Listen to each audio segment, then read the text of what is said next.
যুবক ভাই, তোমার জীবন কাটলো সোনালী বিড়ির মধ্যে, তোমার জীবন কাটলো টেনশন তাড়াতে মদ খাইয়া, তোমার সময় কাটলো গাঞ্জা খায়া ফেনজিডিল খেয়ে।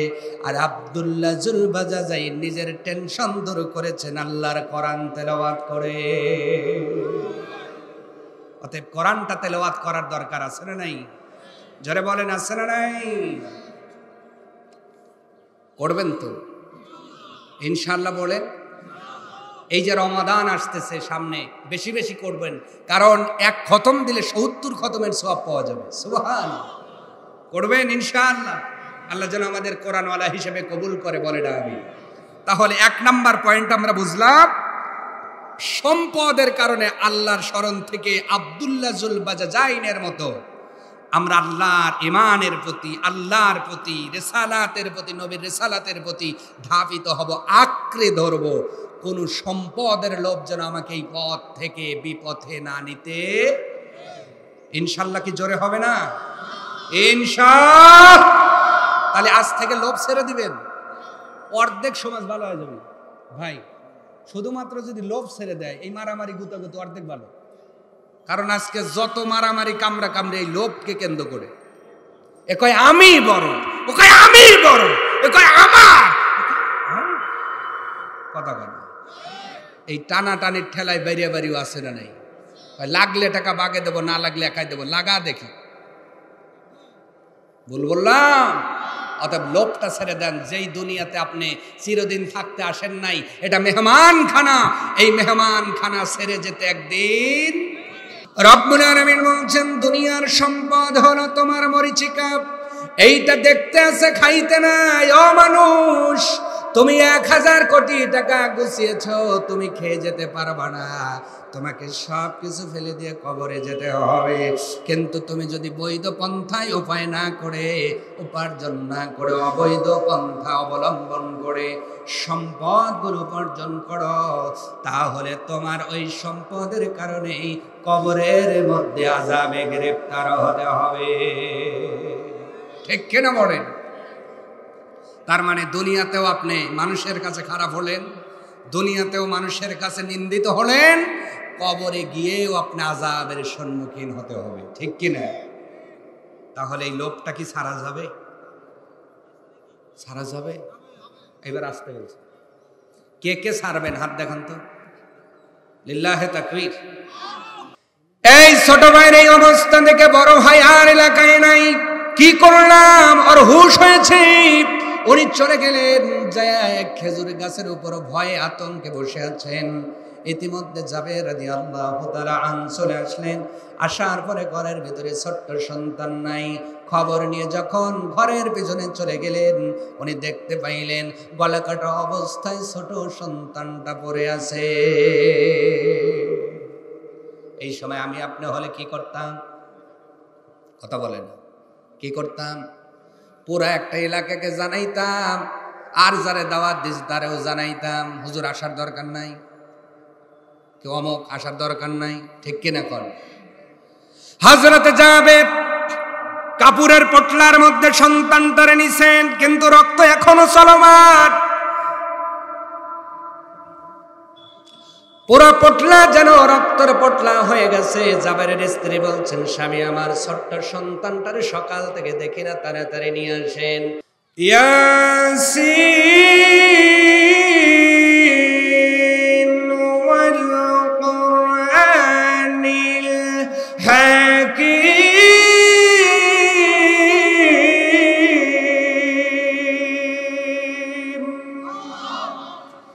রব্বুল আলামিন বলছেন, এই কিতাবের নাম পৃথিবীর কোনো মানুষ রাখেন নাই, পৃথিবীর কোনো পীর সাহেব রাখেন নাই। এই কিতাবটা যে নাজিল করলেন সেই রব্বুল আলামিন এই কিতাবটার নাম রেখেছেন কোরআন। এই কিতাবের মধ্যে কোনো ভুল, সন্দেহ, ভুলের অবকাশ এই গ্যারান্টিটা মাতি ইলান নূর, পথহারা মানুষদেরকে টেনে টেনে বের করে জান্নাতের পথে দিশে দেওয়ার জন্য কোরআনুল কারীম আল্লাহ অবতীর্ণ করলেন। এই কোরআনুল কারীমের মধ্যে 114টি সূরা দান করলেন। এর মধ্যে সিরিয়াল অনুযায়ী যদি আপনি গুনতে গুনতে যান 63 নাম্বার সিরিয়ালে একটি সূরা পাবেন। সূরার নাম সূরা মুনাফিকুন। নাম কি? কয় নাম্বার সূরা? 63। 6 10 3 কত? 6 10 3 কত মনে থাকবে? 63 নাম্বার সূরা। সূরার নাম সূরা আল মুনাফিকুন। সকল মুনাফিকের নামে আল্লাহ সূরা দিয়েছেন। এমন একটা সূরার মধ্যে 9 নম্বর আয়াতের মধ্যে আল্লাহ রাব্বুল আলামিন तमाम দুনিয়ার ইমানদারদের ডাক দিয়ে বললেন, ইয়া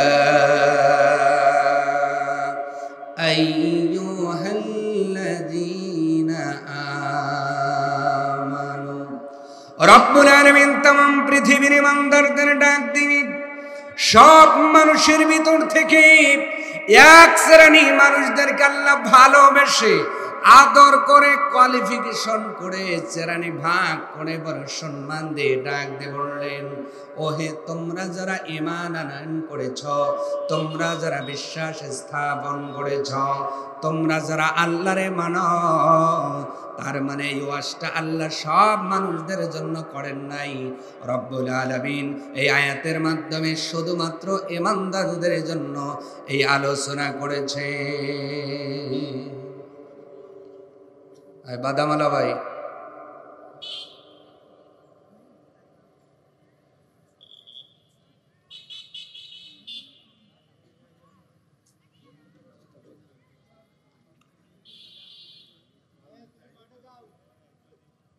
ঠিক আছে, উনি বুঝতে পেরেছেন বিষয়টা। কোরআন শোনার 2টি আদব।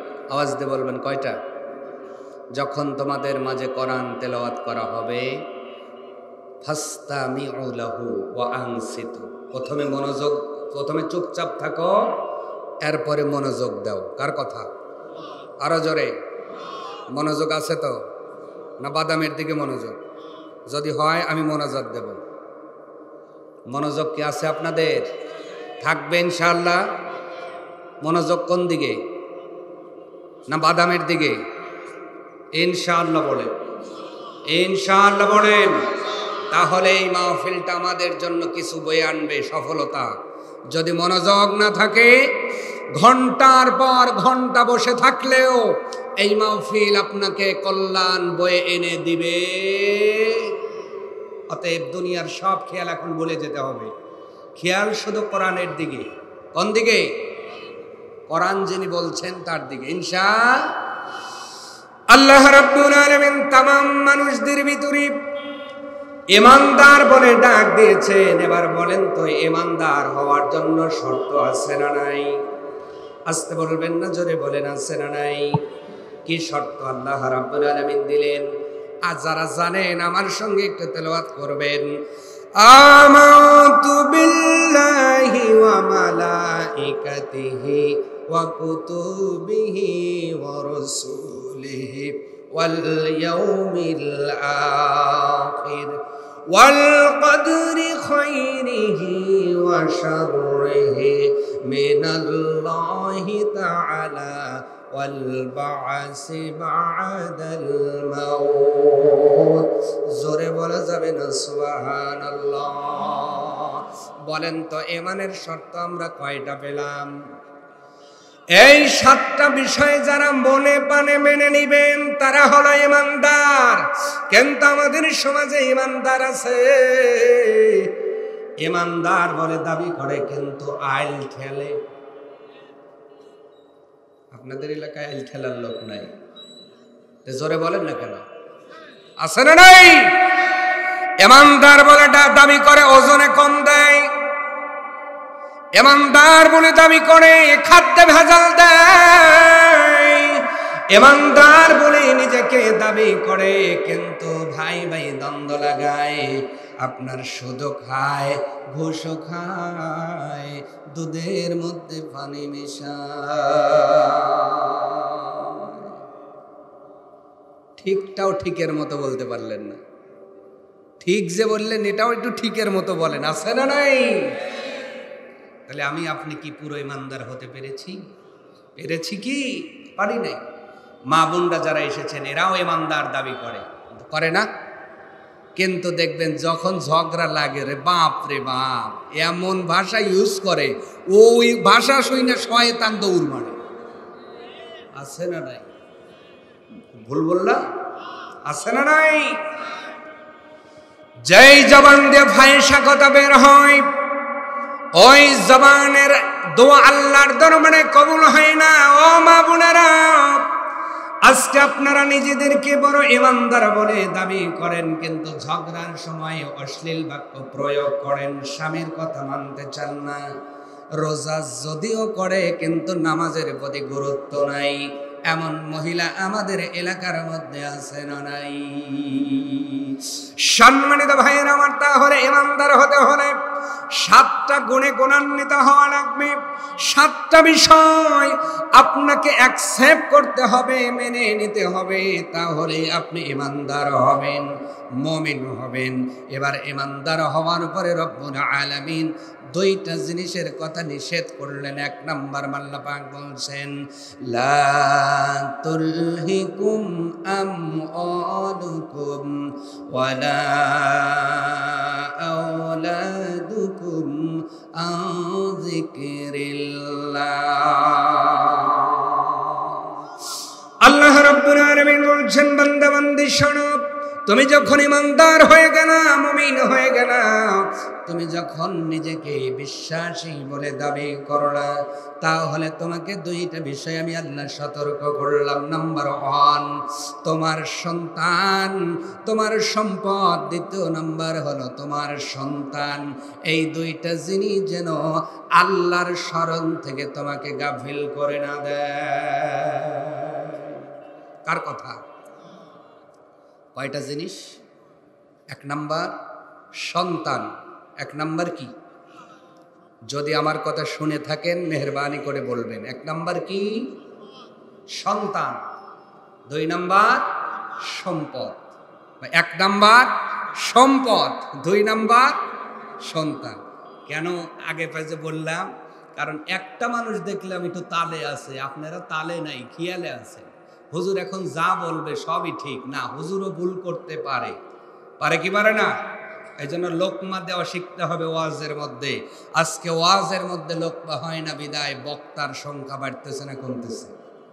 আসতে বলে, আসতে বলেন কেন? একটু লোকমা দেওয়া শিখবেন, তাহলে আলেমরা লেখাপড়া করে এসে বক্তৃতা দিতে শিখবে। আজকেও আলোচনার মধ্যে লোকমা হয় না, যা শুনি তাই বলি, ঠিক কিনা বলেন? অতএব আমি মানুষ, আমি আসমান থেকে আসি নাই, আমারও ভুল হতেই পারে। মানুষ নামায় নেই, মানুষ মাত্রই ভুল আছে। 1 নাম্বার হলো সম্পদ, 2 নাম্বার সন্তান। এই 2টা কথা আল্লাহ পাক কেন বললেন? তার মানে আপনি একটু অন্তরের কানটা, খেয়ালের কানটা একটু রুজু করেন আর চিন্তা ভাবনার জগতে গিয়ে দেখেন, এই দুনিয়ার ময়দানে যতগুলো মানুষ আল্লাহর নাফরমানি করেছে, বেশিরভাগ মানুষ 2টা কারণে করেছে, হয় সন্তানের কারণে, না হয় সম্পদের কারণে। ভুল বললাম নাকি? ভুল বললাম? 1 নাম্বার কি? সম্পদ। আমার আছে, আরো লাগবে। 3 তালা আছে, 4 তালা করা লাগবে। 5 বিঘা আছে, আরো 5 বিঘা কিনতে হবে। এই নিয়ত আছে না নাই? এই সম্পদ করতে যে আমি হালাল হারাম বিশ্লেষণ করি না, সম্পদ হলেই আমি খুশি, এমন লোক আছে না নাই? অথচ এই সম্পদটা আসতেছে সুদের টাকায়। কয় হুজুর তাও সমস্যা নাই, ঘুষের টাকায় তাও সমস্যা নাই। তার মানে মানুষগুলো আজকে 2টা কারণে আমার রবকে বেশি ভুলে গেছে। তার ভিতরে 1 নাম্বার হলো সম্পদ। কি বললাম ভাইয়েরা? আজকে 5 টাকা ইমান পাওয়া যায়, বলেন তো আছে না নাই? আমি ভুল বললাম? সকালবেলা একজন চা খাওয়াইলে কয় না আপনার দলে, বিকেলবেলা যে চা খাওয়াই কয় না আমি আপনার দলে। ভুল বললাম নাকি? আমি কি ভুল বললাম? তাহলে এই তো আপনার বিশ্বাস, এই তো আপনার ঈমান। সামান্য 5 টাকার চায়ের লোভ আমি সংবরণ করতে পারি না, আর সাহাবা আজমাইন 1000 কোটি টাকার লোভ পায়ে ফেলে ঈমানটাকে প্রাধান্য দিয়েছে, এই জন্য দুনিয়া থেকে জান্নাতি হয়ে গেছে। একটু আরো জোরে বলুন না সুবহান। আর আমি আপনি জমির আইলে যায়া নামাজ পড়ি 5 ওয়াক্ত, আইল কোপাই 3 ওয়াক্ত, এমন কোপ দিছে আইলের চাইনিজ কোপ আছে না নাই? আইলের একবারে সাদি আড়া আলাইছে এমন লোক আছে না নাই? কোন আছে? এটাও তো সম্পদের কারণে। একজন 10 কেজি চাউলের টাকা দিল, আপনি মুদির দোকানদার, আপনি ওজনের সময় 9 কেজি 700 গ্রাম দেন কেন? ওই যে নিয়ে 300 গ্রাম কম দিয়ে আমি বড় লোক হব তাড়াতাড়ি, ঠিক কিনা বলেন? বললাম বোনের হক ফাঁকি দেওয়ার লোক এখানেও আছে না নাই? আমি জানি আমার কথাগুলো এখন তিতে লাগবে, আর আমি ওই তিতে ওয়াজই করি, আমি মিঠে ওয়াজ করি না, আমি নুনে ওয়াজ করি। নুনে ওয়াজ বোঝেন? বোনের হক নষ্ট করেছেন কেন? নিয়ত একটাই, আমাকে বড় লোক হতে হবে, ঠিক কিনা? অনেকে একটু শিক্ষিত হয়ে ভাইয়ের সম্পদ মেরে দেয়, আছে না নাই? এই তো আমাদের অবস্থা। টাকার কাছে, সম্পত্তির কাছে, বান্ডিলের কাছে আমার ঈমানটা আমি বিক্রি করে দিচ্ছি বারে বারে। কিন্তু রব্বুল আলামিন বলছে, বান্দা বান্দি শোনো, যেই সম্পদের কারণে তুমি তোমার ঈমানটারে বিক্রি করে দিয়েছ, ওই সম্পদ চিরদিন থাকবে না। এখন তুমি যদি মারা যাও, তোমাকে বিদায় দেওয়ার জন্য মাত্র 3000 টাকা লাগবে। কয় হাজার? এর মধ্যে তোমার কাফনের কাপড় থাকবে, এর মধ্যে বাঁশ থাকবে, এর মধ্যে লবণ কাঠি থাকবে, এর মধ্যে তোমার জন্য গোলাপ জল থাকবে, তারপরে সুরমা থাকবে। ও বান্দা বান্দি, মাত্র 3 থেকে 3500 টাকা হলে তোমাকে চিরজনমের মতো জ্যাকেট পরাইয়া ফাইনাল প্যাকেট করে দেওয়া হবে। দুনিয়ার এই সম্পদ আর কোনো কাজে লাগবে? ওমাল হায়াতুদ দুনিয়া ইল্লা মাতাউল গুরুর।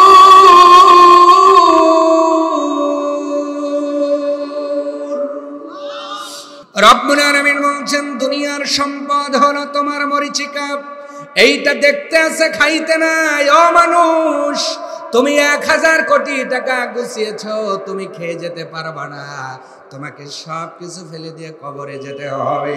কিন্তু তুমি যদি বৈধ পন্থায় উপায় না করে, উপার্জন না করে, অবৈধ পন্থা অবলম্বন করে সম্পদগুলো উপার্জন করো, তাহলে তোমার ওই সম্পদের কারণে কবরের মধ্যে আযাবে গ্রেফতার হতে হবে, ঠিক কিনা বলেন? তার মানে দুনিয়াতেও আপনি মানুষের কাছে খারাপ হলেন, দুনিয়াতেও মানুষের কাছে নিন্দিত হলেন, কবরে গিয়েও আপনি আযাবের সম্মুখীন হতে হবে, ঠিক কিনা? তাহলে এই লোভটা কি ছাড়া যাবে? ছাড়া যাবে? এবার আসতে বলছে, কে কে ছাড়বেন? হাত দেখান তো। লিল্লাহে তাকবীর। টান টান টান টান। ওই যে কেততলায় সমস্যা, অর্ধেক যারা তুলছে কেততলায় সমস্যা আছে মনে হয়।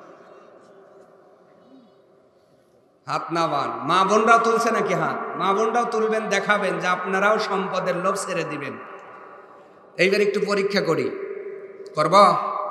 আলোচনা চলবে, এর মধ্যে আমার কমিটির ভাইয়েরা ব্যাগ নিয়ে যাক, চাদর নিয়ে যাক। সম্পদের লোভ যে ছাড়লেন, নগদ একটু দেখান যে হুজুর যা আছে পকেটে দিয়ে দিলাম, জান আপাতত লোভ ছাড়িয়েই দিলেন। যারা হাত দেখাইছেন তারা পকেটে এখন হাত দিবেন। দেন, একটু পকেটে হাত দেন। তাই বলে নিজের পকেটে দিয়েন, অন্যের পকেটে দিয়ে আবার সমস্যা কইরেন না। আমার কমিটির ভাইয়েরা কই, একটু যান, আগামীতে এই অনুষ্ঠানটা হোক। আপনারা চান কি চান না? সাহায্য করলে লাভ আছে না নাই? প্রিয় ভাইয়েরা, উঠবেন না, মেহরবানি করে উঠবেন না, আমার আলোচনা চলবে। কষ্ট হচ্ছে? আপনার কাছে না থাকলে আমি তো দাবি করি নাই, যদি থাকে তাহলে দাবি করেছি কিছু, না কষ্ট হচ্ছে? সম্পদের লোভ কার লোভ? এটা এই দিকে তাকান, কার লোভ? আমি তো 5 টাকার লোভ, 10 টাকার লোভ সারতে পারি না। সাহাবীদের কথা এখন বলছে, ভালো করে শোনেন।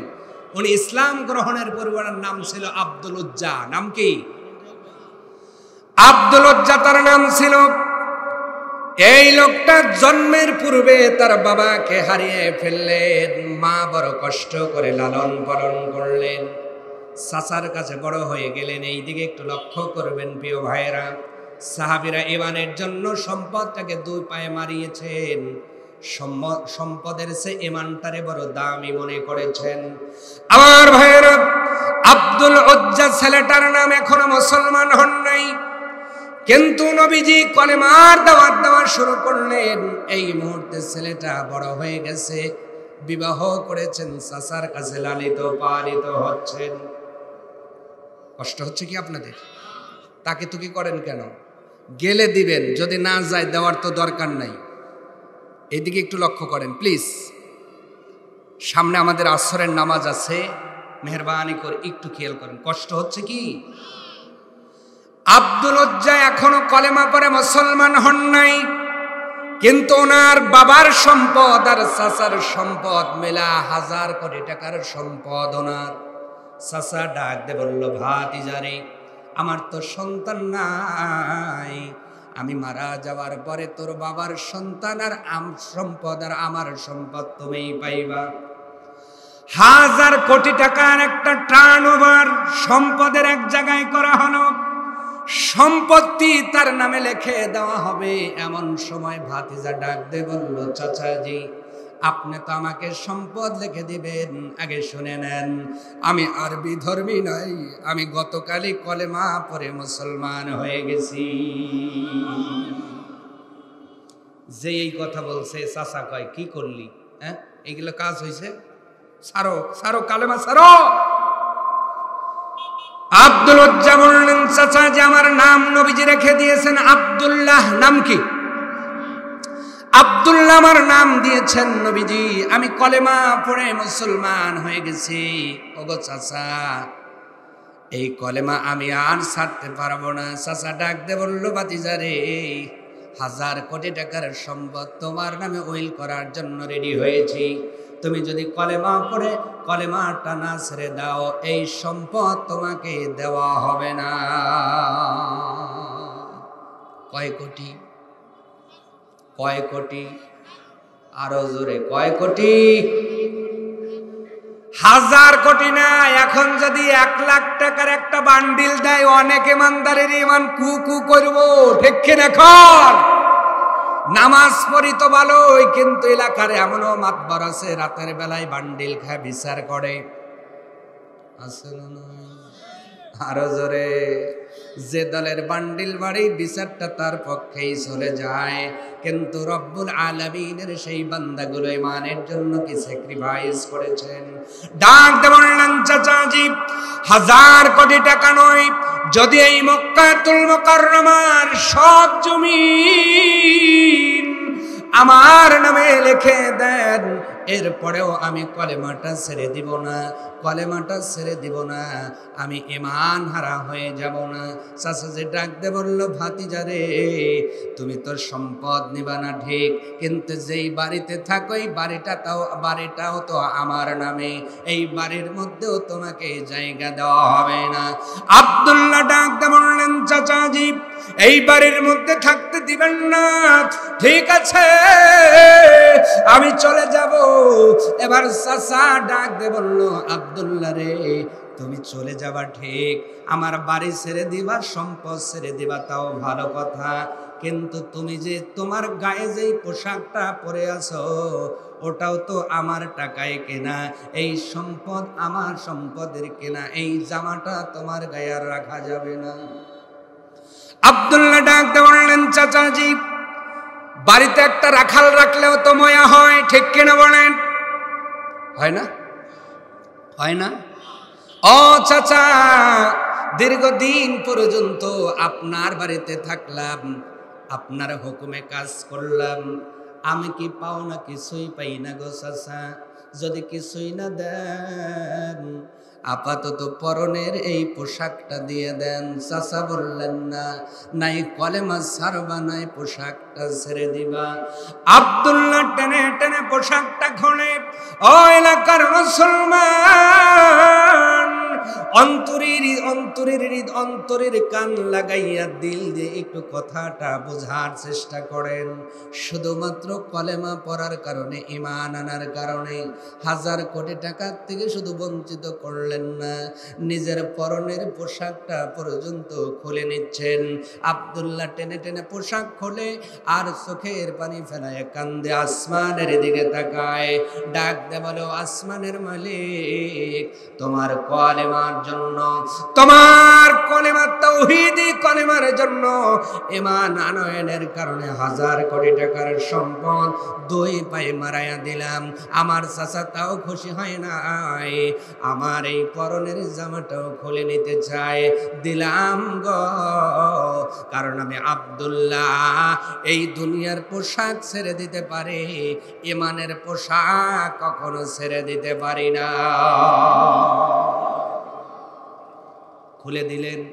দেওয়ার পরে বললেন, চাচা যাব নাকি? চাচা আমার ডাক দিয়ে বলছেন, ভাতিজারে, আমার সম্পদ নিলা না, আমার বাড়িতে থাকলা না, আমার পরনে আমার দেওয়া কাপড়টাও খুলে দিলা, পোশাকটা খুলে দিলা, কিন্তু তুমি যেই পরনে পড়ে আছো, যেই এই কথা বলেছেন। আব্দুল্লাহ ছোট্ট মানুষের মতো কান্না করে দিয়েছে। চাচা, একজন অসহায় মানুষ চাইলে তো তারে ছেঁড়া একটা কাপড় দেওয়া যায়। চাচা, দীর্ঘদিন তোমার কথায় কাজ করেছি, এই শরীরের ঘামটা ঝরিয়েছি, দীর্ঘদিন পর্যন্ত তোমার কথায় কাজ করেছি। চাচা, তুমি মনে করো আমি তোমার বাড়িতে একজন ভিক্ষুক এসেছিলাম, কিছুই নিলাম না, শুধু পরনের কাপড়টাই নিলাম। আব্দুল্লাহ রে, নাই কলেমা ছাড়বি, নাই আমার দেওয়া পোশাকটা ছেড়ে দিবি। আব্দুল্লাহ এইবার আসমানের দিকে তাকায়া আর সহ্য করতে পারেন নাই। ছোট্ট মানুষ যেমন হাজারি করে কান্না করে, আসমানের দিকে তাকায়া ফেল ফেল করে তাকায়া চোখের পানিগুলো বৃষ্টির মতো পড়ে আর ডাক দে বলছে, আল্লাহ, শুধুমাত্র তোমার দিনকে অ্যাকসেপ্ট করেছি, এটাই কি আমার দোষ? তোমার জমিনে তোমার দিনটা কবুল করার কারণে আমি আব্দুল্লাহ 1000 কোটি টাকা দিয়ে দিলাম, গায়ের পোশাকটাও দিয়ে দিলাম, পরনেরটাও দিতে হবে। চাচা ডাকতে বলল, হ্যাঁ, যে কোনো একটা বেছে নাও। ও চাদুয়াহাটি এলাকার মুসলমান ও যশোরের মুসলমান যুবক ভাইয়েরা, দেখো, কলেমার জন্য, ঈমানের জন্য কত সম্পদ তারা ছেড়ে দিয়েছেন, আর আমি আপনি সেই তাদের সাথে জান্নাতে থাকতে চাই, অথচ 100 টাকার লোভ এখনো ছাড়তে পারি নাই। ভুল বললাম নাকি? আছে না নাই? সম্মানিত উপস্থিতি, আব্দুল্লাহ এবার কাঁদতেছেন। চাচা বলে, কান্না করে লাভ হবে না, যে কোনো একটা বেছে নিতে হবে। এবার আব্দুল্লাহ ডাক দিয়ে বলল, চাচা গো, তোমার কারণে তোমার সম্পদ দিয়ে দিলাম, ঈমানের কারণে তোমার বাড়িটাও দিয়ে দিলাম, আমার বাবার বাড়িও দিয়ে দিলাম, আমার গায়েরটা যেহেতু দিয়েছি, দিনের জন্য আমার পরনেরটাও দিয়ে দিলাম। এক টান দিয়া পরনের কাপড়টা খুলে আর দেরি করেন নাই, দৌড় মারছে পাগলের মতো। আব্দুল্লাহ দৌড়ায় চাচার বাড়ির থেকে। মা যেই ঘরের ভিতরে থাকে, বাড়ির ভিতরে থাকে, আব্দুল্লাহর বাবা নাই। বাবা কত বড় বটগাছ রে মুসলমান, বাবা থাকলে হয়তো চাচা আব্দুল্লাহর সঙ্গে আচরণ করতে পারতেন না। অনেক যুবক সেই বাবার কদর আজ দুনিয়াতে বুঝলা না। বাবা কত বড় বটগাছ, বাবা নাই, কিন্তু মা যেই বাড়ির মধ্যে অবস্থান করেন, এক দৌড় দিয়ে গেটের মধ্যে নক করে।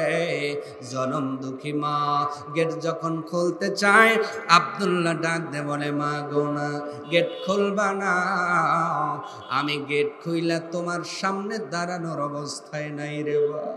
ও মা, বাড়ির মধ্যে পড়ার মতো কি কিছু নাই? ভিতর থেকে একটা সেরা কম্বল দিলেন, কম্বলটারে টান দিয়ে দুই ভাগ করলেন, এক ভাগ করলেন আর এক ভাগ গায়ে জড়াইলেন, দুই টুকরা কম্বল পেঁচাইয়া আব্দুল্লাহ ডাক দিয়ে বলল, মারে আর মক্কায় নয়, নবী গেছে যেই পথে আমি আব্দুল্লাহ যাব সেই পথে। নিজের জন্মভূমি ছেড়ে মক্কায় চলে যাচ্ছেন, অন্তর দিয়ে কথা বোঝেন। লা তুলহিকুম আমওয়ালুকুম, আল্লাহ পাক বলছেন তোমাদের সম্পদ যেন আল্লাহর কাজে বাধা যেন না দেয়। আব্দুল্লাহ 1000 কোটি টাকা ছেড়ে দিল, বাড়িটা আলিশান বাড়ি, বাংলো বাড়িটাও ছেড়ে দিল। শুধু তাই নয়, নিজের জন্মভূমি ছেড়ে শুধুমাত্র সেরা 2টা কম্বল পরে মক্কা থেকে মদিনার দিকে রওনা করেছে। 400 কিলোমিটার, 400 মাইল। এটা কিলোমিটার করলে 600 কিলোমিটারের পথ। একদিন 2 দিন নয়, গোটা 1 সপ্তাহ পর্যন্ত দ্রুত বেগে হেঁটে মক্কা থেকে মদিনায় চলে গেলেন। মদিনায় খবর নবীর কাছে চলে গেল, মক্কা থেকে আব্দুল্লাহ শুধুমাত্র কলেমা স্বীকার করার কারণে 1000 কোটি টাকা ছেড়ে দিয়েছে, বাড়ি ছেড়ে দিয়েছে, ঘর ছেড়ে দিয়েছে, নিজের জন্মভূমি ছেড়ে মদিনার দিকে আসতেছেন। নবী ওয়েলকাম জানানোর জন্য মদিনার ফটকের সামনে অপেক্ষমান। আব্দুল্লাহ যখন এসেছে, নবী তাকায় দেখে 1000 কোটি টাকার মালিক আব্দুল্লাহর গায়ে সেরা 2টা কম্বল শোভা পায়। কয় টুকরা? কি সেরা না বলো? উনি কয় কোটি টাকার মালিক? 1000 কোটি টাকার মালিক। উনি মিলিয়নিয়ার, বিলিয়নিয়ার। উনি হলো বিলিয়নিয়ার ছিলেন, কিন্তু শুধুমাত্র আল্লাহকে মেনে নেওয়ার কারণে সব ছেড়ে দিলেন। নবীজির চোখে যখন চোখ পড়েছেন, ছোট্ট ছেলে মা যদি বকুনি দেয়, ওই সময় বাবা বাড়িতে আসলে সন্তান যেমন বাবার গলা ধরে কান্না করে, আব্দুল্লাহ আর সইতে পারেন নাই। রহমাতুল লিল আলামিনকে দেখে চোখের পানি আর ধরে রাখতে পারেন নাই, গলা ধরে কাঁদতেছেন ছোট মানুষের মতো। বুকের যন্ত্রণা যেন উনি বেদনাটা ভোলার চেষ্টা করলেন। আব্দুল্লাহ নবীজির গলা ধরে কাঁদতেছেন। আমার নবী সাহাবীদের ডাক দিয়ে বললেন, ও আমার সাহাবীরা শোনো, আমার আব্দুল্লাহ শুধুমাত্র আমার রিসালাতকে মানার কারণে, আল্লাহর দিনকে মানার কারণে 1000 কোটি টাকার সম্পদ বিসর্জন দিল, ছেড়ে দিল, বাড়ি ছেড়ে দিল, ঘর ছেড়ে দিল, আর 2টা টুকরা কম্বল গায়ে পেঁচাইল। আজ থেকে আমি নবী তার নাম দিলাম আব্দুল্লাহ জুল বাজাজাইন। আওয়াজ তুলে বলা যায় না সুবহানাল্লাহ।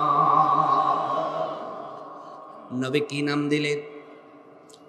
আব্দুল্লাহ জুল বাজাজাইন, মানে হলো 2 টুকরা কম্বলওয়ালা। নবী আব্দুল্লাহর সাথে জুল বাজাজাইন অ্যাড করলেন। নবী তার উপাধি দিলেন, তুমি 2 টুকরা কম্বলওয়ালা। তার মানে হলো কিয়ামত পর্যন্ত যখন কোন ইমানদার আব্দুল্লাহ জুল বাজাজাইনের এই জীবনী পড়বে, তারা যেন বুঝতে পারে এই সেই মানুষ যে শুধুমাত্র কলেমার জন্য, আল্লাহর জন্য, আল্লাহর হুকুম বাস্তবায়নের জন্য, শুধুমাত্র ঈমানের জন্য 1000 কোটি টাকা ছেড়ে দিয়া 2 টুকরা কম্বল নিয়ে মক্কা থেকে মদিনায় হিজরত করেছিল। আওয়াজ তুলে বলা যায় না সুবহানাল্লাহ। মদিনায় চলে গেলেন। যাওয়ার পরে নবীজির কাছে কাছে থাকেন, নবী থেকে কোথাও কখনো দূরে যান না। কিন্তু এই আব্দুল্লাহ জুল বাজাজাইন সাহাবীদের ভিতরে সবচাইতে উচ্চ আওয়াজে কোরআনুল কারীম তেলাওয়াত করতেন। নামাজ শেষ হওয়ার পরে মসজিদের ভিতরে সবচাইতে উচ্চ আওয়াজে রব্বুল আলামিনের কিতাবটা উনি পাঠ করতেন।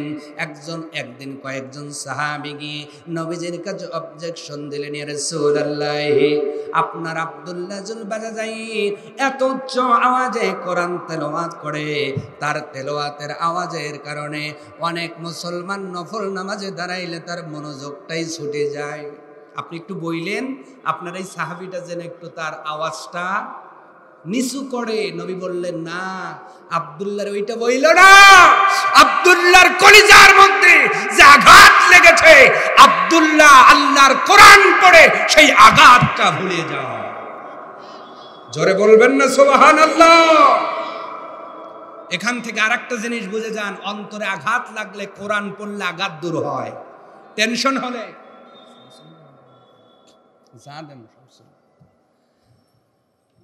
আঘাত লাগলে, টেনশন আসলে কোরআন পড়লে টেনশন দূর হয়। আর এখন আমার যুবকেরা টেনশন তারাই কি কইরা, ভুল বললাম নাকি? এলাকায় এরকম নাই? আসতে বলে, কেউ টানে গোল্লিপ, কেউ টানে বেঞ্চন, কেউ বা টানে পান, মদ গাজা হিরোইন নিশিরাতে খেয়ে কেউ রাস্তায় করে টলমল। বলবো না? নাই? ঢেকবাজি খাই খাই দিনে দিনে বদলাই, এই তো মানুষের হালচাল। ঢেকবাজি খাই খাই দিনে দিনে বদলাই, এই তো মানুষের হালচাল। ওরা শয়তানের দলবল, ওরা ইবলিশের দলবল। ধূমপান বিষপান জানে না কোনজন, এই কথাটার মানে জেনে শুনে আরো বেশি বেশি করে সামাদ বিড়ি টানে। আপনাদের এলাকায় কোনটা চলে? ধূমপান বিষপান জানে না কোনজন, এই কথাটার মানে জেনে শুনে আরো বেশি বেশি করে সোনালি বিড়ি টানে। মদ আর গাঁজা খাওয়া, শুধু গোজ দেওয়া নেওয়া ইসলামে হারাম। রাহাজানি অন্যায় জুলুম যাতনা নয় মুসলমানের কাম। ওরা ধনে বলে সবল, তারা ধনে বলে সবল। ওরা নামায়ে কামের দল, ওরা শয়তানের দলবল, ওরা ইবলিশের দলবল। কষ্ট হইতেছে? হাতে আছে মুঠোফোন, সদা করে আলাপন নিশি জেগে জেগে। চিৎকার মেরে বলে কেউ নেই তোমার মতো না আমার হৃদয় বাগে। এই তিনজন মনকে আমার কথা বুঝতেছে, আর সবাই মুখে উর্ক দিছে। আপনাদের এলাকায় উর্ক বলে না খিল বলে? শোয়ার আগে দরজায় কি দেন? খিল। তা আপনারা কি মুখে খিল দিছেন যে হুজুর যা বলেন মুখ খুলবো না? স্ত্রী বলে দিছে কোনো কথাই বর শুনি না, এই কথাটাই শুনতেছি, আর মুখ খুলবো না। কি আছে না নাই? আছে না নাই? হাতে আছে মুঠোফোন, সদা করে আলাপন নিশি জেগে জেগে। চিৎকার মেরে বলে কেউ নেই তোমার মতো না আমার হৃদয় বাগে। ওরা নেও বাটপারের দল, ওরা নেও বাটপারের দল, আর সুযোগে নেয় পিস্তল। ওরা শয়তানের দলবল, ওরা ইবলিশের দলবল। আমি সিরাজগঞ্জের কথা কইতেছি, আপনাদের গুলো ভালো আছে? আছে না নাই বলেন? যুবক ভাই, তোমার জীবন কাটলো সোনালী বিড়ির মধ্যে, তোমার জীবন কাটলো টেনশন তাড়াতে মদ খাইয়া, তোমার সময় কাটলো গাঞ্জা খায়া ফেনজিডিল খেয়ে। আর আব্দুল্লাহ জুলবাজাজাই নিজের টেনশন দূর করেছেন আল্লাহর কোরআন তেলাওয়াত করে। অতএব কোরআনটা তেলাওয়াত করার দরকার আছে না নাই? জোরে বলেন আছে না নাই? করবেন তো ইনশাআল্লাহ? বলেন। এই যে রমাদান আসতেছে সামনে, বেশি বেশি করবেন, কারণ এক খতম দিলে 70 খতমের সওয়াব পাওয়া যাবে। সুবহানাল্লাহ। করবেন ইনশাআল্লাহ। আল্লাহ যেন আমাদের কোরআনওয়ালা হিসেবে কবুল করে, বলে না আমি। তাহলে 1 নাম্বার পয়েন্ট আমরা বুঝলাম, সম্পদের কারণে আল্লাহর শরণ থেকে আব্দুল্লাহ জুলবাজাজাইনের মতো আমরা আল্লাহর ঈমানের প্রতি, আল্লাহর প্রতি, রিসালাতের প্রতি, নবীর রিসালাতের প্রতি ধাবিত হব, আঁকড়ে ধরব। কোন সম্পদের লোভ যেন আমাকে এই পথ থেকে বিপথে না নিতে। ইনশাআল্লাহ কি জোরে হবে না? ইনশাআল্লাহ। তাহলে আজ থেকে লোভ ছেড়ে দিবেন, অর্ধেক সমাজ ভালো হয়ে যাবে ভাই। শুধুমাত্র যদি লোভ ছেড়ে দেয়, এই মারামারি গুতাগুতি অর্ধেক ভালো। কারণ আজকে যত মারামারি কামড়া কামড়ে এই লোভকে কেন্দ্র করে। এ কয় আমি বড়, ও কয় আমি বড়, এ কয় আমার কথা কথা। এই টানা টানির ঠেলায় বেরিয়ে বেরিয়েও আসে না নাই? লাগলে টাকা বাগে দেবো, না লাগলে একাই দেবো, লাগা দেখি। ভুল বললাম? অতএব লোভটা ছেড়ে দেন। যেই দুনিয়াতে আপনি চিরদিন থাকতে আসেন নাই, এটা মেহমানখানা। এই মেহমানখানা ছেড়ে যেতে একদিন হবে। অতএব এই দুনিয়ার লোভে আমরা পড়ব না, আমরা আখিরাতমুখী হব ইনশাআল্লাহ। আল্লাহ রাব্বুল আলামিন এবার দ্বিতীয় নাম্বার কথা বললেন, ওয়ালা আউলাদুকুম আন যিকরিল্লাহ। আল্লাহ পাক বলছেন, বান্দারে সম্পদের লোভ যখন ছেড়ে দিলা, এবার সন্তানের দিকে একটু খেয়াল করো। সন্তানের কারণেই তো তুমি বাড়ি গাড়ির দিকে ঝুঁকে পড়েছ। তোমার চিন্তা হলো আমি মারা যাওয়ার পরে সন্তান কি খাবে, আছে না নাই? এই চিন্তার লোক কম না বেশি বলে? তার মানে রেজেক দাতা কি আপনি নাকি? জোরে বলুন, রেজেক দাতা কে? ওয়াল্লাহু খায়রুর রাযিকিন।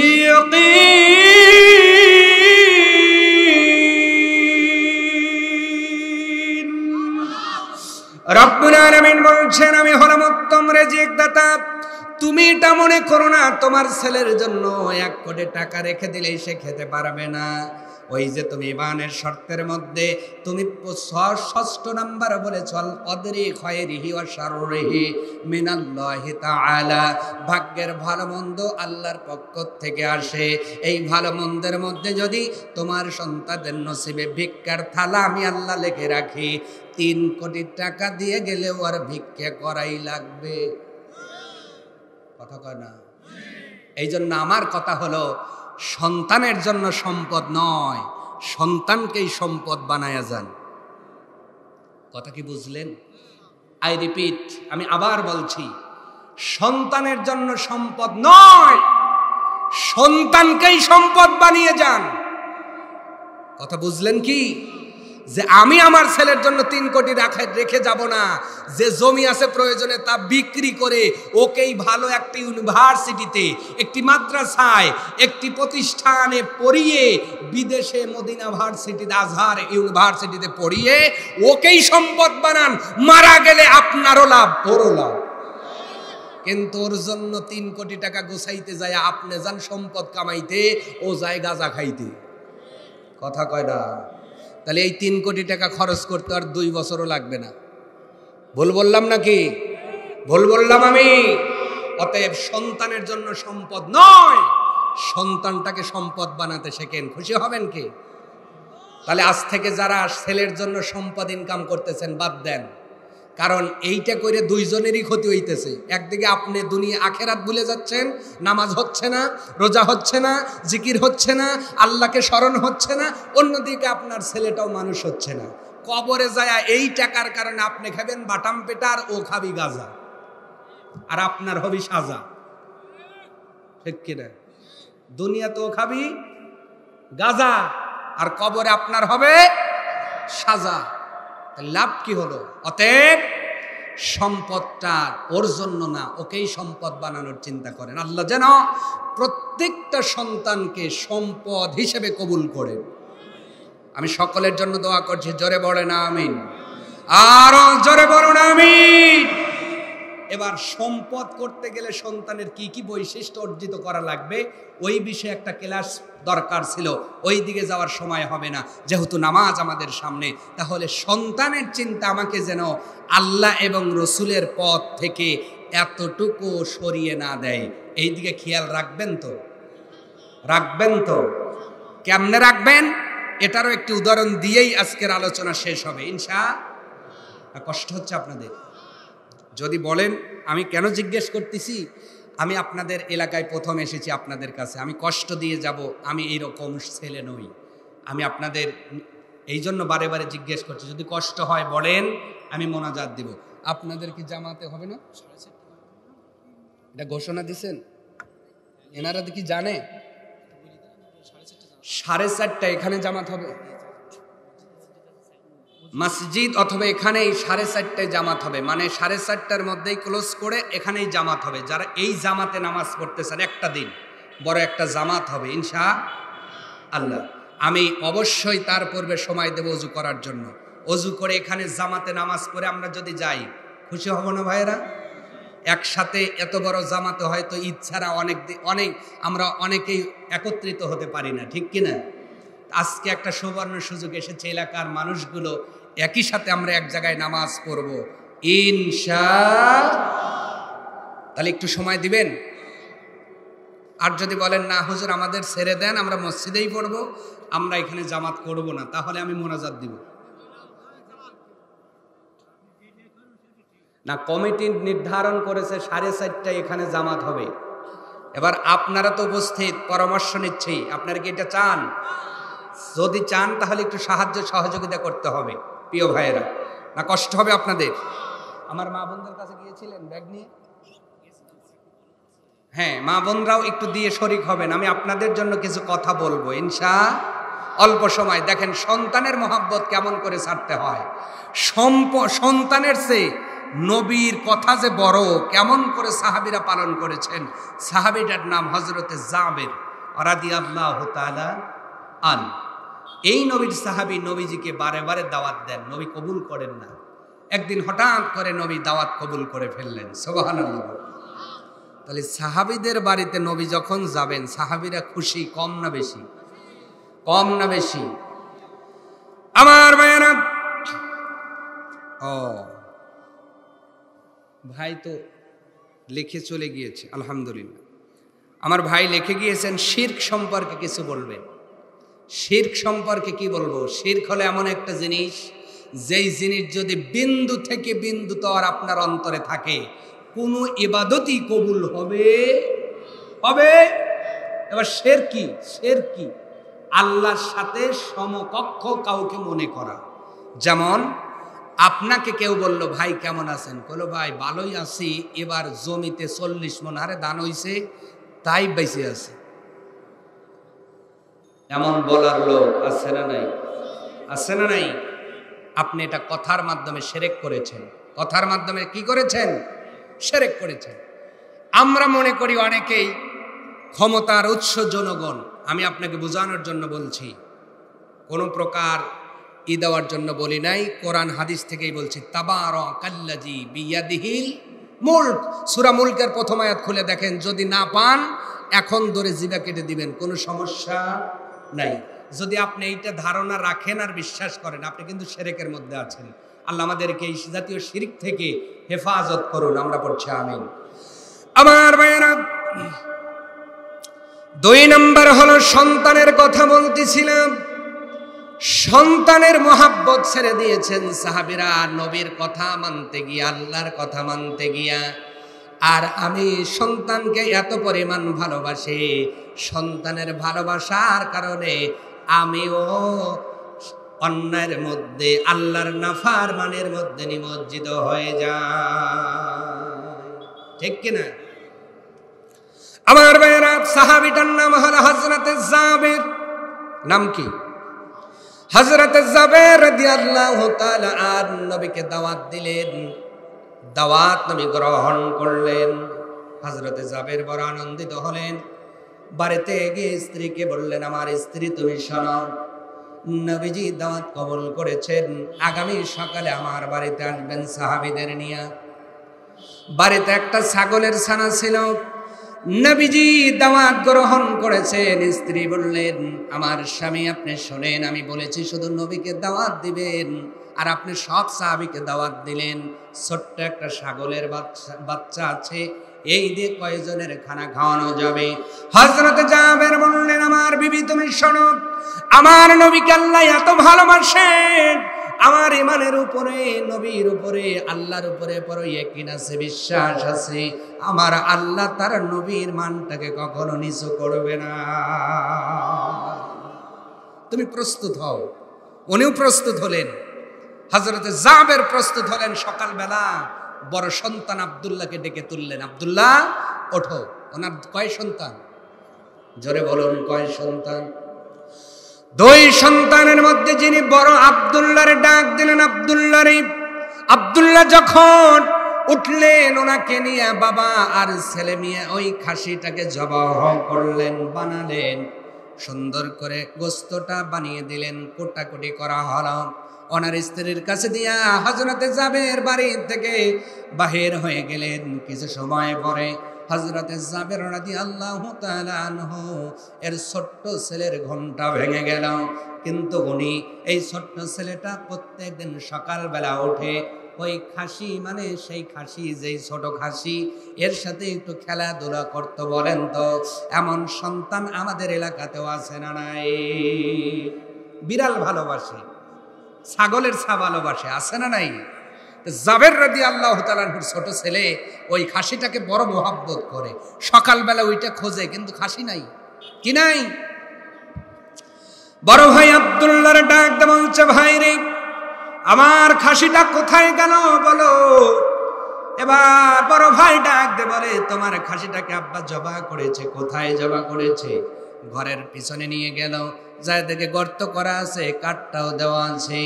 এবার ছোট ভাই ডাক দিয়ে বলছে, ভাই আমার খাসিটারে কেমন করে জবাই করেছে?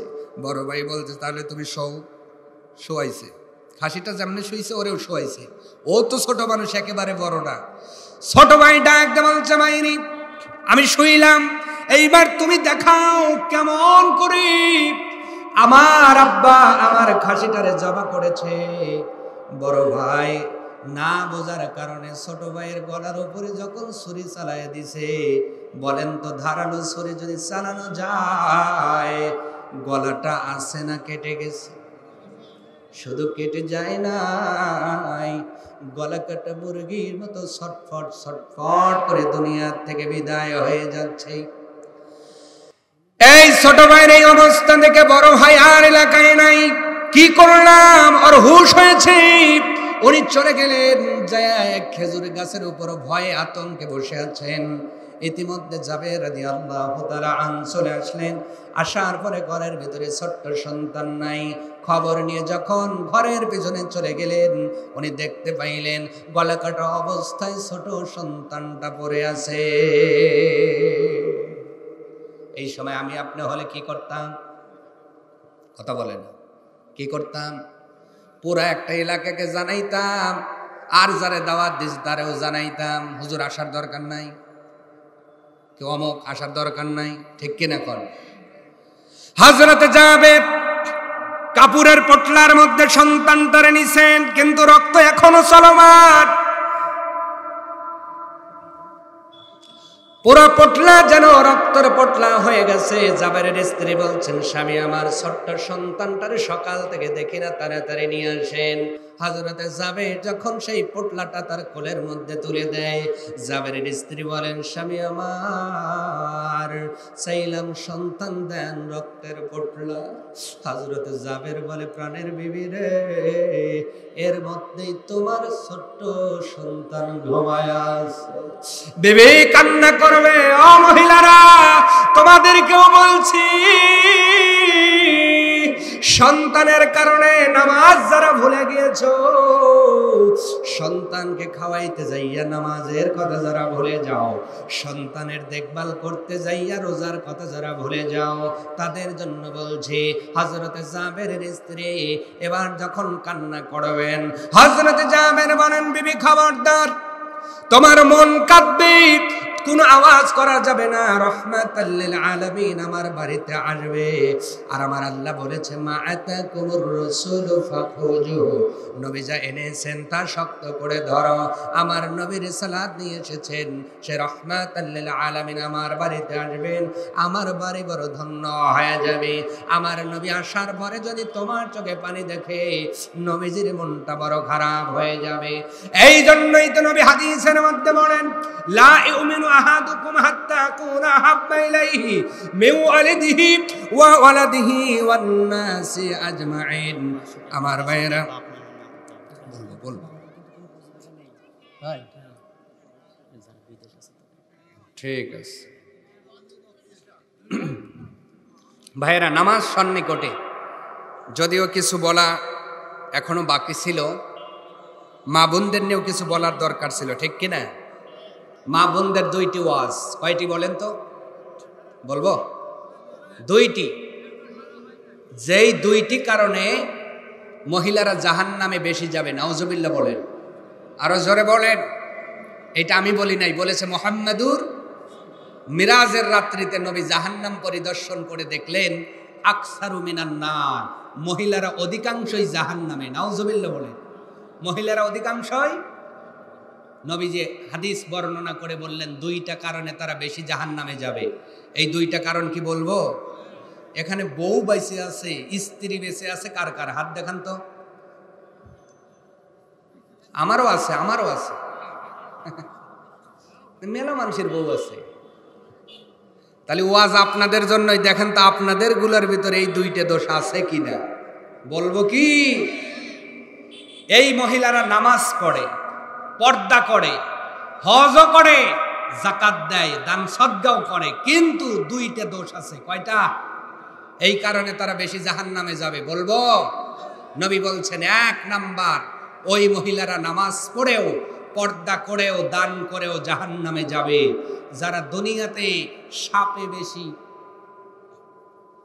বুঝলেন না, অধিসম্পন্ন, তাও বোঝেন নাই। অভিশাপ বোঝে? এইবার বাংলা কইছি, বুঝছি। অভিশাপ কি সাপ? জোরে, গুই সাপ। কি সাপ? অভিশাপ এখনো বোঝেন না, একটু তাফসীর করতেছি বাংলায় অভিশাপের। আমার সিরাজগঞ্জ উল্লাপাড়ায় আছে, আপনাদের এলাকায় নাও থাকতে পারে, যেহেতু প্রথম আসছি। কোন মহিলার সাথে 2 বছর আগে ঝগড়া লাগছে। কয় বছর আগে? 2 বছর আগে ঝগড়া লাগিয়া ওইটা মীমাংসা হয় নাই, মনে মনে রাগ আছে। 2 বছর পরে একজন মহিলার ছেলের অ্যাপেন্ডি হইছে, পেটটা অপারেশন করে বাড়িতে আনছে। এখন ওই মহিলা কইতেছে কেবা লাগে, আল্লাহর শরীর দ্বার কম দেখছিস, 2 বছর পরে কাটিছে। এখন কেবা লাগে, তোর পেট কাটা লাগছে, তোর ছাওয়ালের চোখও তোলা লাগবি। মরে না, ক্ষয় হয় না, নাই হয় না। আছে না নাই? আছে না নাই? মায়েরা, বোনেরা, অনুরোধ করে গেলাম, যদি এই জাতীয় কাজ, এই জাতীয় কর্ম আপনারা করেন, ছেলে হিসেবে, নাতি হিসেবে বলে গেলাম, ছেড়ে দিয়েন, আল্লাহ জান্নাতি বানিয়ে দিবেন। আরো জোরে বলুন আমিন।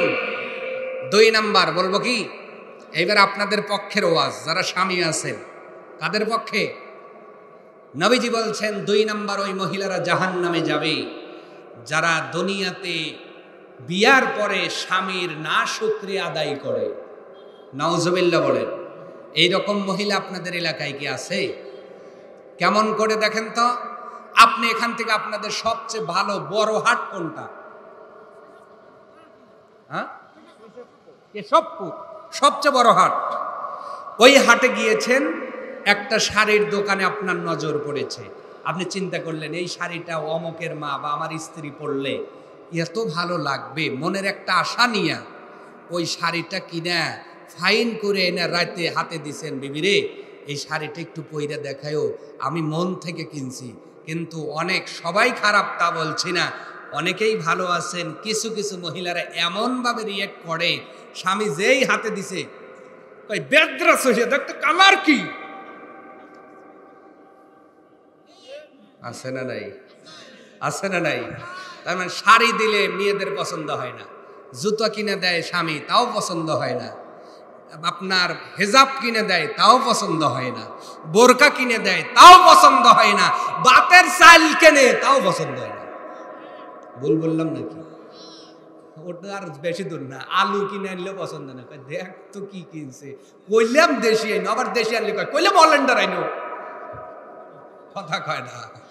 এখন স্বামী নামক এই মানুষগুলো যেন একটা কম্পিউটারে পরিণত হয়েছে, ঠিক কিনা? বাড়ির থেকে যেমন কমান্ড করে ঠিক তেমনই আনতে হয়। যদি একটু 19 বিষয় বাড়িতে আইসে, গেটে আইসে আগে 4 বার আস্তাগফির পড়ে, তারপরে নক দেয়। কারণ স্বামীও জানে আমার বাড়িতে আমি মেম্বার, বউ আমার চেয়ারম্যান। ভুল বললাম নাকি? যারা এইভাবে বিয়ের পরে স্বামীর না শুকরিয়া আদায় করবেন, ফাতেমার সাথে জান্নাতে যেতে পারবেন না। যদি জান্নাতে না যায়, যাবে কোথায়? যাবে কোথায়? অতএব আমার মা বোনদেরকে আল্লাহ এই 2টা গুনাহ থেকে আল্লাহ যেন তাদের হেফাজত করে। সকলেই বলুন আমিন। আরো জোরে বলুন আমিন। প্রিয় ভাইয়ের, আমি কি আলোচনাটা শেষ করব? আর মাত্র 27 মিনিট আছে নামাজের। কয় মিনিট? 27 মিনিট নামাজের বাকি আছে। হ্যাঁ, জাবেরেরটা শেষ করব। তা আমার ভাই পিছন থেকে বলেছেন এনাদের একটা খরচ আছে, এখানে অনেক মানুষ নাকি দেনেওয়ালা আছেন। আমি জানি প্রত্যেকটা এলাকাতেই দেনেওয়ালা থাকে, কারণ শুধু ধন থাকলে হয় না, মন থাকতে হয়। দেন কে? এই মনটা দিয়ে দেন কে? একজন ভ্যান চালক দেখবেন দান করে, অথচ 2-3 বিঘা জমির মালিক, উনি দান করতে পারেন না। তার মানে পকেটে থাকলে হবে না, আল্লাহ কবুল করতে হবে। সবার টাকা কিন্তু আল্লাহ কবুল করেন না, এটাও মনে রাখবেন। ভুল বললাম নাকি? আপনার টাকা যদি পকেট থেকে বের না হয়, বুঝবেন আল্লাহ কবুল করে না। অতএব বের করার চেষ্টা করেন। উনি বললেন কয়েকজন আছেন নাকি এমন দিতে পারেন, একটু অতি তাড়াতাড়ি 5 মিনিটের মধ্যে যদি দেন, আমি এই জাবেরের ওয়াজটা শেষ করবো ইনশাআল্লাহ। আর কেউ আছেন? প্রবাসী আছে না? আচ্ছা, প্রবাসী কারা ভাইরা? প্রবাসী কারা? একটু হাত দেখান তো, আমি মন খুলে দোয়া করব। আমি কিন্তু মুসাফির। নবী বলছেন 3 শ্রেণীর মানুষের দোয়া মুসা নবীর মতো কবুল হয়, তার ভিতরে একটা হলো মুসাফিরের দোয়া, মাধ্যম ছাড়া কবুল হয়। সুবহানাল্লাহ বলেন। প্রবাসী কারা আছেন? একটু হাত দেখান তো, প্রবাসী কারা? একজন বাবাজি হাত দেখিয়েছেন। আর কেউ আছেন? আর কেহ আছেন? আর কেহ আছেন? বাবাজি কিছু দেওয়া যাবে? দিয়েছেন, আলহামদুলিল্লাহ। আর কেউ? হ্যাঁ, মহিলাদের মাঝে যান। আমি 2টা ওয়াজ করে দিয়েছি, এখন তারা দিয়ে খুশি করলে আরো 4টে ওয়াজ করব। মারহাবা কর। তাহলে ওনার টাকা বেশি দিলে আর কয়টা ওয়াজ করব? করছি কয়টা? তাহলে দেখি টাকার সাইজ কেমন। আপনাদের ভিতরে কেউ প্রবাসী আছেন? নাই? ভাইরে, এই সম্পদ আমরা নিয়ে যেতে পারবো না। এই যে বক্স, যেই বক্স দিয়ে কথার আওয়াজটা আপনি শুনতেছেন, যদি এখানে আপনার 500 টাকা 1000 টাকার কন্ট্রিবিউশন থাকে, আলেম বলে যে সোয়াব, ওখান থেকে মানুষ শুনে যে সোয়াব, আপনি দান করেই সেই সোয়াবের ভাগী হয়ে যাবেন। কি নাম? ভাইপো মারা গিয়েছেন, তার নাম কি ছিল? আরিফ। আল্লাহ আরিফের নামে তার চাচা ভাইপো নামে 500 টাকা দিল। আল্লাহ তুমি দানকে কবুল করে তোমার নামের খাতিরে, তোমার ক্ষমতায় কবরের আযাবটা মাফ করে দাও। আমরা পড়ছি আমিন। আর কেউ আছেন? আর কেউ আছেন ভাইরা? প্রবাসী কেউ আছেন? দেনেওয়ালা, দান করেনেওয়ালা। এই প্রোগ্রামটা আগামী বছর হোক, আমরা চাই কি চাই না? এবার তো আনছেন একটা নাগান্দা, এলেম গালাম কিছুই নাই, এরকম একটা মানুষকে আগামীতে আরো বড় মাপের আলেম আপনারা আনবেন। আমার মতো ছোট মানুষকে আনবেন না, বড় বড় আলেম আপনারা আনবেন। এইরকম আলোচনা একটা দিনে হলে এই জায়গায় 40 দিন আল্লাহর রহমতের ফেরেশতা নাজিল হবে। আরো জোরে বলেন।